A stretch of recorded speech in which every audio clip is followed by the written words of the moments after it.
Hi everybody, it's me Tracy, and I am here today to bring you a project that I just finished up from over the weekend.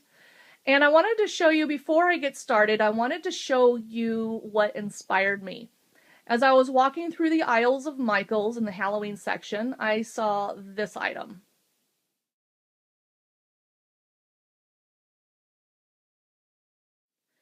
Now, I'm not sure if you noticed in the picture, but that costs $16, and then you would obviously have to pay tax on top of that.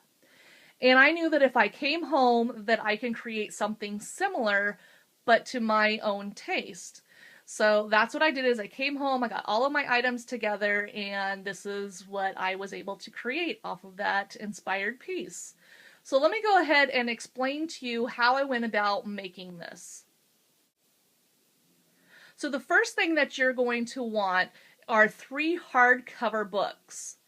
Once you get your 3 hardcover books, and you can go down to as low as 1 or 2, I just personally liked using 3 books.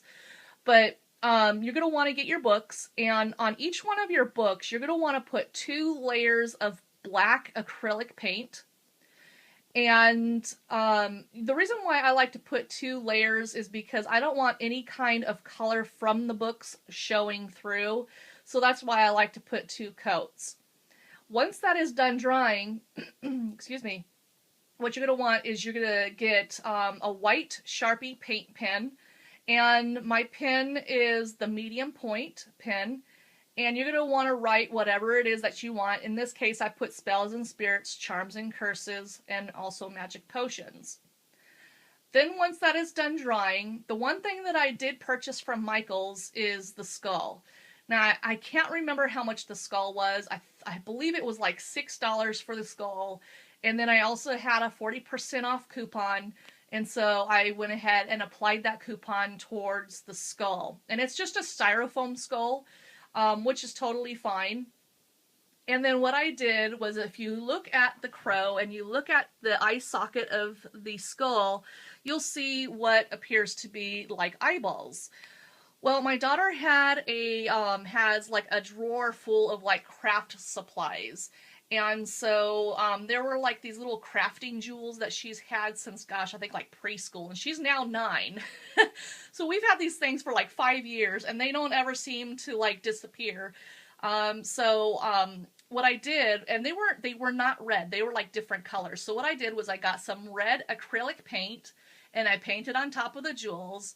And while the paint was still wet, I got some Martha Stewart glitter, and I applied the glitter onto the wet paint. Once it was done drying, then I went ahead and hot glue gunned one of the eyes inside of there. And then this crow, I got at a yard sale for free. And I used hot glue and put it underneath the beak to make it appear as if the bird had plucked the eye out of the skull. Now, initially when I got this crow from the yard sale, I didn't know what I was going to use it for, but I knew with Halloween coming up, I can definitely use it for something. So, and because I had purchased a bunch of, like needlecraft kits, that are currently on sale, by the way, in my eBay store. They're Disney needlecraft kits. And because I had purchased so many, she just went ahead and threw in a couple of other small craft items, and this crow was one of them. So anyway, back to my project. And then what I did was I went ahead, put the crow on, had him have the eyeball in his mouth, hot glue gun that.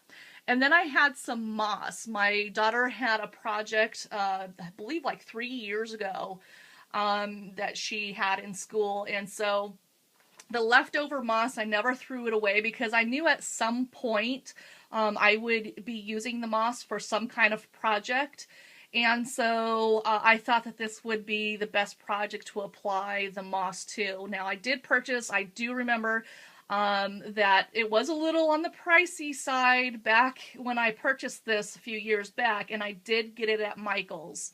So, you might be able to pick this up, maybe get some like moss. It doesn't need to be green, it doesn't need to be exactly like this, but I think you might be able to pick some moss up at like the Dollar Tree or the dollar store or something like that. You can check that out if you have one near you, and it would work just as well. But so I just like tore pieces of the moss off, and I applied it to different portions of the book. Put it there, like towards his ear, coming out of his eye socket.